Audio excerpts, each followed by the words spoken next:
देख चुके हैं, तो क्या आप पे कैसे युवा विश्वास करेंगे? बिल्कुल, देखिए आपने देखा है महाराष्ट्र में पूरे देश से सब लोग रोजगार के लिए जाते हैं।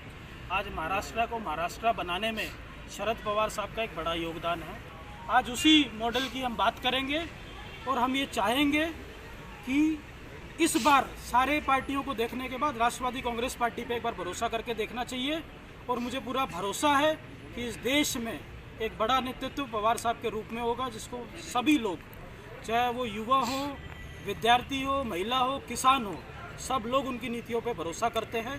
और एक अच्छा युवाओं को एक मौका देना चाहिए और एक अच्छा, हमारे को लग रहा है कि एक अच्छी सरकार की स्थापना। सर, राष्ट्रवादी युवा कांग्रेस पार्टी इलेक्शन के समय पर गुड़गांव पहुंची है, उससे पहले कहां पर थी?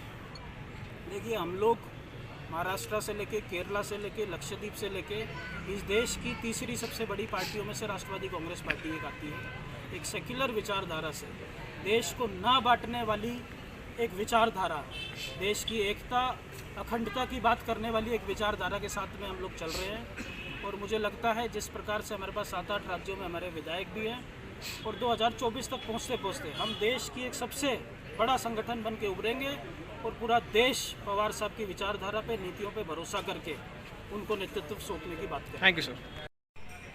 आज किसान दिवस पे हम लोगों ने, राष्ट्रवादी युवक कांग्रेस ने युवा अधिकार आंदोलन की हरियाणा में एक पहल करी है।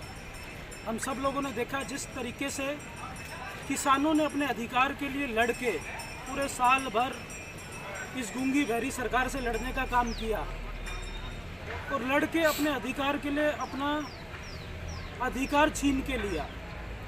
उसी प्रकार से हम किसानों से प्रेरणा लेते हुए इस देश का युवा, राष्ट्रवादी युवक कांग्रेस अभी पहल कर रहा है कि युवाओं के अधिकार के लिए हम लोग लड़ने का काम करेंगे, जिसकी शुरुआत हमने मध्य प्रदेश के इंदौर से की। दूसरा कार्यक्रम आज हमारा हरियाणा गुड़गांव में युवा अधिकार आंदोलन का आज शुरू होने जा रहा है।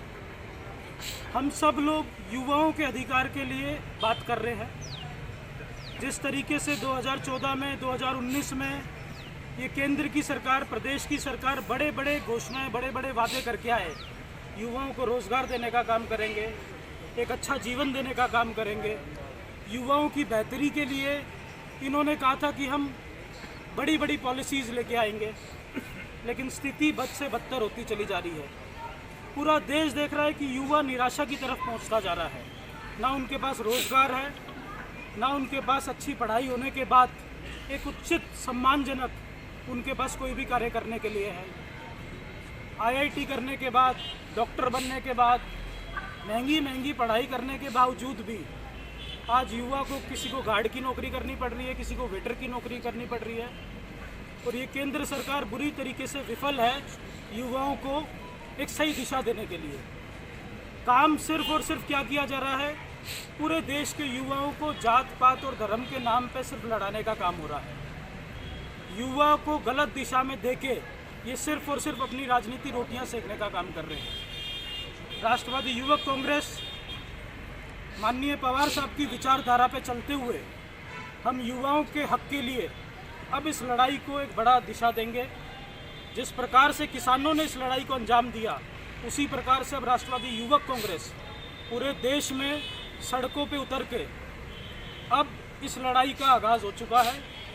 और मैं सभी देश के सभी युवाओं से ये आह्वान करता हूँ कि हमें इस सरकार पे भरोसा नहीं रखना है। केंद्र की सरकार हो, प्रदेश की सरकार हो, अब हमारे सड़क पे उतर के अब हमारे को लेना है।